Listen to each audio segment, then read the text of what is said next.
What's going on, friends, friends, and family?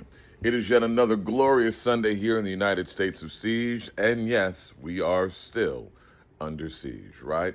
The more things change, the more they stay the same. We're talking ICE is attempting to invade any corner of the world they can actually infest, and in fact, it has actually escalated because if you weren't aware, the shutdown that was put in place because the Democrats, decided to stand their ground for once and refused to continue funding ICE because, the whole fascist Gestapo actions are a bad look for, humanity, right?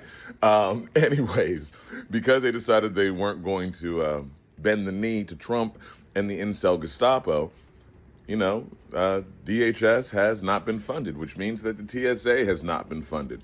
And the solution apparently to all of this is now that they want to put ICE in the airports. Because, putting the incel Gestapo in place in any checkpoints people might try to use to get the fuck out of this dystopian nightmare, that's really the way to move about things, right?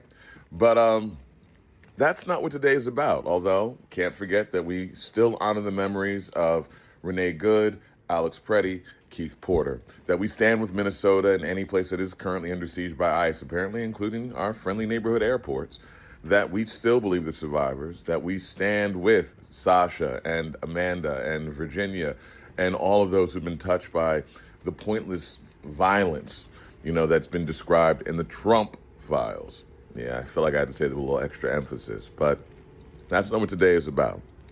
Today is about this bullshit-ass war that we are currently engaged in because there's been a lot of talk about, what things are going to happen, how things are going to proceed. And, of course, there's no exit strategy. Hell, there was no strategy, right? But there's a couple of terms that are really important right now. One is collateral damage, and two is acceptable casualties. Now, both of these terms are commonplace when talking about any type of military action because, unfortunately, as there's, it's cliche, right? War is hell. And there are acceptable casualties. There is collateral damage, both meaning basically a loss of civilian life or a loss of life of people who weren't active combatants in the conflict. And while it's an ugly concept, to be fair, it's realistic, right? It's pragmatic. But that's the thing. In this particular scenario, in this particular war, what we have to accept and acknowledge is that with no actual game plan, no official strategy, we, the people, are the collateral damage.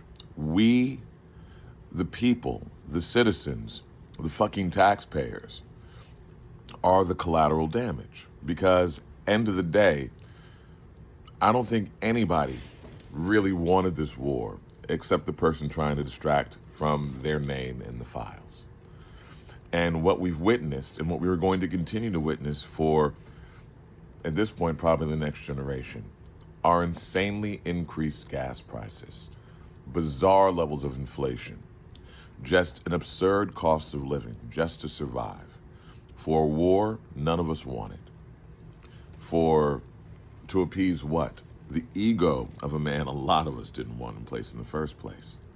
But as you are watching your bills increase significantly, because the grocery store is the next place it's going to hit, right? The gas pump's already fucking swelling. I went to fill my tank up the other day and it was almost $20 higher than it was previously.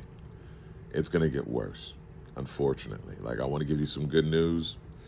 I don't know what the ray of sunshine is, but I hope that you understand and will share it with those who need to hear it, that in this war, this pointless fucking war, we are the collateral damage. We have been deemed acceptable casualties, and frankly, that is beyond unacceptable. So trust and believe, your rage is abso-fucking-lutely justified. And today is as good a day as any to rise the fuck